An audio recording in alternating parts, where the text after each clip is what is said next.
Bien, gracias. Entonces, si ustedes van a la feria y quieren escoger una sandía o un melón, o van a un puesto que venda sandías o melones, en particular en esta época del año comienzan a aparecer a un muy buen precio, pueden ver que hay gente que le pega a las sandías o los melones. Bien, yo podría también hacer el experimento con uno de mis gatos acá, que si yo le pego, va a tener un sonido bien característico. Entonces, el sonido, o cómo suena, por ejemplo, un objeto que es hueco, por ejemplo, va a ser distinto al sonido que da un objeto que es sólido.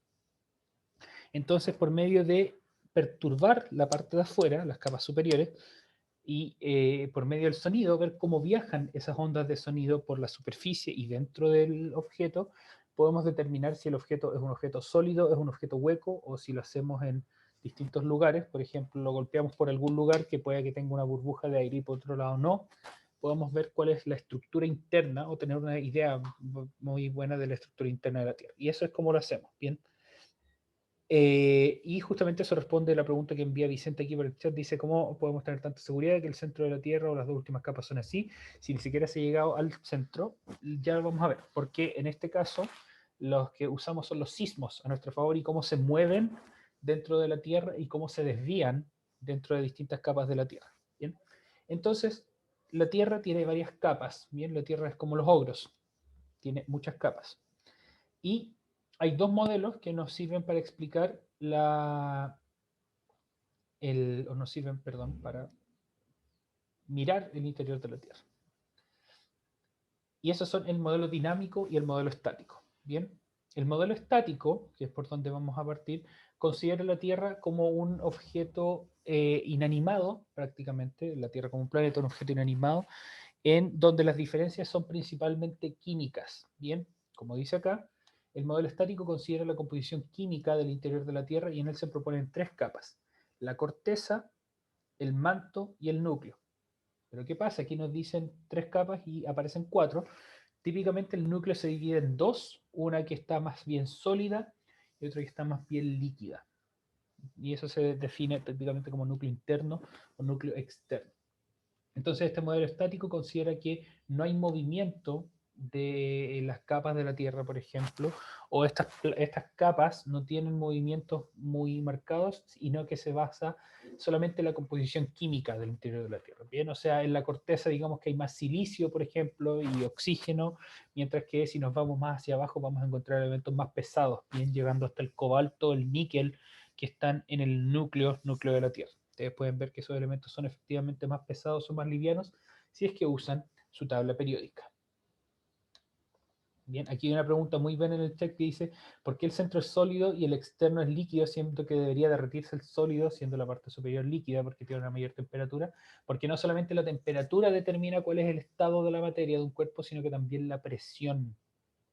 Bien, de hecho el hielo seco, que ustedes pueden haber visto en la feria científica, incluso pueden haberlo usado en la feria científica, es sólido en un principio porque se pone a una presión ridículamente alta. Bien, el dióxido de carbono a esa temperatura es un gas y por lo mismo cuando ustedes sacan el hielo seco comienza a sublimarse, a pasar directamente de sólido a gaseoso, sin pasar por estado líquido, porque le quitan toda la presión que necesitan para pasar los estados sólidos. Es muy, muy bacán lo que pasa. Y el modelo dinámico considera el comportamiento mecánico del interior del planeta, porque hay capas que se están moviendo, no están estáticas, porque al estar líquidas ocurre un fenómeno muy bacán que es similar al que pasa con la ebullición del agua, o más bien es cercano a lo que ocurre cuando ustedes hierven, o perdón, calientan agua. Cuando calientan agua en una olla, voy a buscarles una imagen de eso. Water pot convection. Cuando ustedes calientan agua en una olla, le van a tener una fuente de calor directamente abajo y eso va a calentar el agüita que está directamente abajo. Al calentarla, si consideramos esto como burbujas de agua o bloquecitos de agua, se va a calentar y va a disminuir su densidad. Y por efecto del empuje del agua alrededor va a subir a la parte más arriba de la olla, donde va a empujar el agua fría que está abajo y genera estos ciclos. Y eso ocurre en todos los líquidos, en todos los fluidos en general, líquidos y gases, que están siendo calentados principalmente por un lado. Entonces, en el caso de la Tierra, lo que tenemos es que dentro del núcleo tenemos una alta temperatura, mientras más al centro de la Tierra vamos, mayor es la temperatura, perdón, y por lo tanto la capa más baja de lo que sería similar al manto está en constante, eh, o sea, se ve calentada constantemente y por lo tanto va a ocurrir este efecto de movimiento de un paquetito de líquido que está más caliente que va a subir y eso va a empujar a la parte más fría que está arriba que va a bajar. Este movimiento se llama convección. Y ese movimiento, junto con el de las capas tectónicas del planeta, son los que se consideran dentro del modelo dinámico, que como dice esto, considera el comportamiento mecánico del interior de nuestro planeta. Las capas terrestres en este modelo no son corteza, manto y núcleo, sino que son algunas que son muy parecidas: la litosfera, la astenosfera, la mesósfera y la endósfera. Bien, algunos de los nombres se los voy a explicar. El de astenosfera no sé por qué se llama así, podemos buscar astenos. Se llama así porque asteno significa sin fuerza. Bien, es una cama muy débil. Luego mesósfera, meso significa medio, y por lo mismo Mesopotamia se llama así porque está entre dos ríos. Meso, medio, y Potamia hace referencia a los ríos, que estaba entre los ríos no sé cuáles. O qué más tiene meso, mesurado, por ejemplo, cuando hablan de una persona y dicen que es mesurada, tiene que ver con que esa persona es calmada y se toman las decisiones con tiempo porque tiene un comportamiento que no es ni un extremo ni el otro. Bien, está en el medio. Y por otro lado está endósfera, donde endo hace referencia al interior como endémico. Bien, una especie endémica es una que está solamente en un país, y eso también se ve en algunos asuntos de biología, como el endocardio, que es la parte de adentro del corazón, o la endodermis, que es la parte más de dentro de la piel, o otras cosas.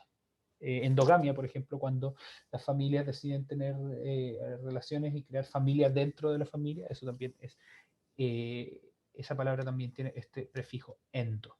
Bien, entonces las capas terrestres son litósfera, astenósfera, mesósfera y endósfera. Como ven acá, la endósfera coincide con el núcleo interno y externo, pero hay otras capas que no necesariamente. Por ejemplo, la astenósfera tiene una parte del manto y tiene una parte de la corteza. La mesósfera entonces tiene una parte, la parte de abajo del manto, y la litósfera tiene casi toda la corteza. ¿Bien? De hecho, lito significa piedra, que eso hace referencia a que es la parte sólida de este modelo. Bien, por ejemplo, la litografía o ¿qué otra palabra tiene lito? No, no, litografía no.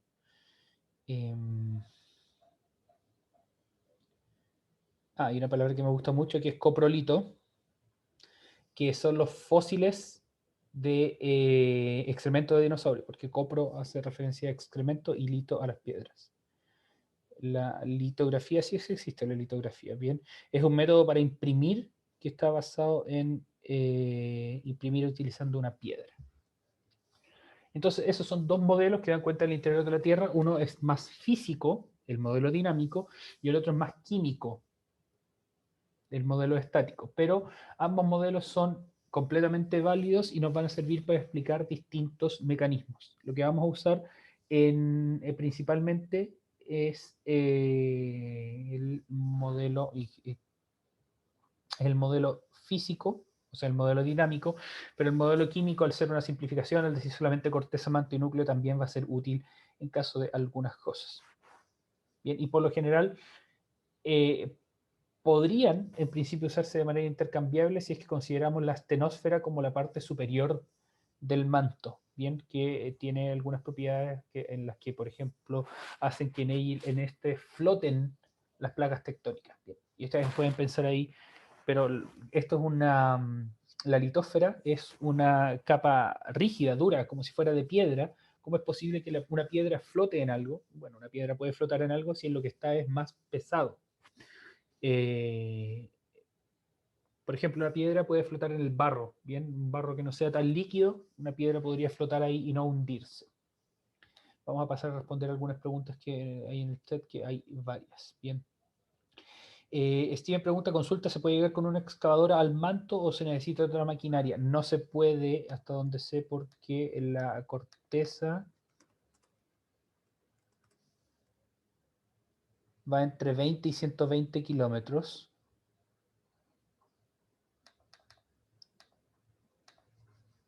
Y a ver, vamos a ver, sí, 30 kilómetros en promedio. Bien. Y el agujero más profundo es de 12.2 kilómetros. O sea, no se ha llegado al manto todavía. Si quieren buscarlo, se llama el agujero de Kola, el pozo súper profundo de Kola. 12.2 kilómetros, increíblemente profundo. Bien. Matilda dice, hay un experimento de teñir agua fría y caliente de dos colores contrarios y luego partirlos a una fuente y se logran ver esos ciclos. Sí. Vamos a ver acá. To convection water color. Blip.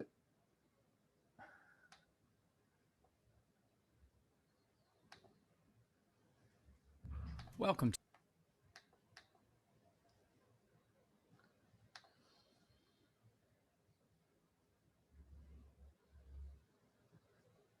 Entonces, ahí podemos ver justamente que introducimos este líquido que está a una temperatura mayor y lo que hace es entonces que va subiendo y a medida que se enfría va a ir bajando lentamente.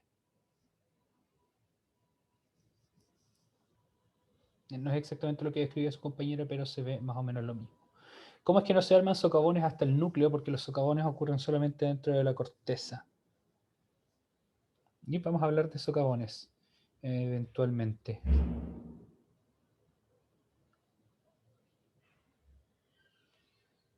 Aquí una compañera hace referencia a un partido político.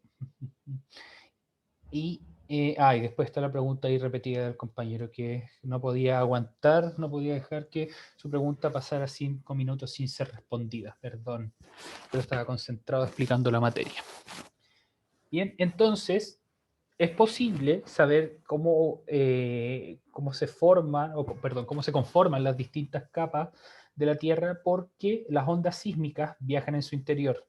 Bien, entonces el estudio de la propagación de las ondas sísmicas, ondas primarias y secundarias, que vamos a ver qué son la próxima clase, ha sido la principal fuente de información del interior de la Tierra y esto ha entonces comenzado a establecerse, estos modelos desde el principio del siglo XX. Entonces, ustedes tienen un signo que se origina en algún lugar, digamos el terremoto del 27 de febrero de 2010, se origina al frente de la costa de la octava región, y las ondas sísmicas, porque vamos a ver que eso justamente son ondas sísmicas, viajan por todo el interior de la Tierra, pero si se considerara que el planeta fuera una bola con densidad homogénea, o sea, no tuviera partes más livianas, más densas o de distinta composición, las ondas sísmicas generadas en un punto lo atravesarían sin experimentar ninguna desviación, o sea, no se refractarían ni rebotarían. Sin embargo, las evidencias muestran lo contrario. ¿Y cómo sabemos eso? Porque tenemos estaciones de medición de intensidad de un sismo, eh, no solamente en un lugar, sino que tenemos por todos lugares. Entonces, cuando ocurre el terremoto de 27 de febrero de 2010, ese sismo se detecta no solo en Chile, sino que también en Argentina, en otros lugares, pero a intensidades mucho más bajas. ¿Bien? Y puede ser que el terremoto se salte a algunos lugares y llegue a otros. Entonces veamos esto. En 1909, el sismólogo Andrija Mohorovičić determinó la existencia de un límite entre la corteza y el manto terrestre debido a las diferencias en la rapidez de las ondas P. Vamos a ver las ondas primarias. ¿Bien? El límite entre ambas capas se denomina el mojo, porque el tipo tenía apellido Mohorovičić, pero como ven es bastante difícil de pronunciar, así que simplemente se le deja mojo. Tiempo después, el sismólogo Bernard Gutenberg determinó que las ondas P y S, primarias y secundarias, estaban afectadas por algo que estaba al interior del planeta. Ese algo entonces era el núcleo terrestre. Aquí está dibujada cuál es la parte de la capa del mojo, que es el límite, como dice aquí, entre la corteza y el manto. Y aparte de eso, estaban las ondas que se desviaban por esta parte más densa, porque a las ondas les va a costar un poco más pasar por esa parte densa, que era entonces el núcleo.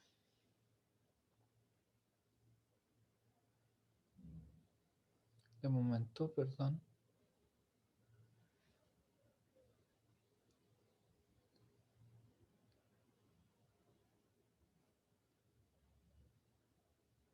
Bien, ahí sí. Entonces, continuamos. Cerca del año 1936, la sismóloga danesa Inge Lehmann, al estudiar las zonas de sombras de las ondas P, son donde las ondas P desaparecen, determinó que dentro del núcleo, que se presupía en estado líquido, existía un núcleo interno, además en estado sólido, porque las ondas P sí viajaban, pero había una parte que no podían atravesar. Y esa parte que no podían atravesar estaba causada por la refracción al interior, porque recuerden que las ondas al cambiar de un medio a otro sufren una refracción, que es un cambio de velocidad y un cambio de dirección, y esto generaba entonces esta zona de sombra. Y con todas esas mediciones entonces pudimos determinar cuáles eran las capas de la Tierra. Y como dice aquí, finalmente con estudios más precisos del comportamiento de las ondas S y P, se determinaron otros límites como el que existe entre el manto superior e inferior y se afinó el modelo del interior de la Tierra. Entonces aquí en esto se ve cuál es la factibilidad de que algunos tipos de ondas viajen por algún medio o por otro, que tan fácilmente pueden penetrar en las distintas capas. Entonces aquí aparece la corteza, el manto, y se fijan que aquí hay un quiebre en la rapidez de las ondas en el manto, eso hace la alusión al manto externo y al manto interno, y después el núcleo externo y el núcleo interno. Y así entonces es como podemos formar una analogía entre pegarle a una sandía para escuchar cómo suena en su interior y ver si la sandía está buena o mala, o si es que el núcleo, perdón, o cómo se comparan esto con los sismos en la Tierra y cómo con eso podemos escuchar casi como viajan los sismos al interior de la Tierra y cómo podemos escuchar en distintas partes del mundo y así estudiar en la parte interior de la Tierra. Algo que me parece muy bacán porque es un ejemplo de esas medidas indirectas que podemos hacer en la ciencia, porque como les dije, no podemos ir y tomar una muestra hasta el centro de la Tierra, que son 6.000 kilómetros, fíjense que solamente hemos podido perforar 12 kilómetros, y por medio de esto sacar una conclusión de cómo es el interior de la Tierra. Bien, una pregunta que tiene una compañera aquí, si lo pensamos, la corteza mide más o menos lo mismo que la trayectoria de acá a la costa. No, es... Ah, sí, perdón, sí, estoy confundido. Sí, son como 100 kilómetros, claro, que es la distancia desde Santiago hasta la costa más cercana, que es San Antonio, Cartagena o Valparaíso, incluso.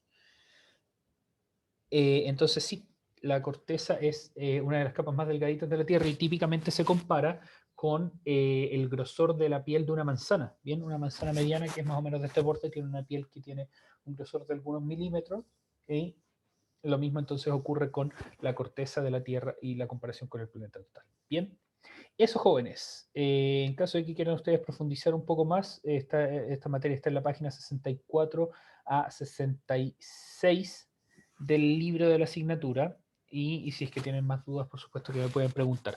Vamos a estudiar la próxima semana cómo se forman los sismos, cuáles son las partes de este, que es el epicentro, hipocentro y esas cosas que son bien entretenidas. Ahí vamos a poder conversar un poco más de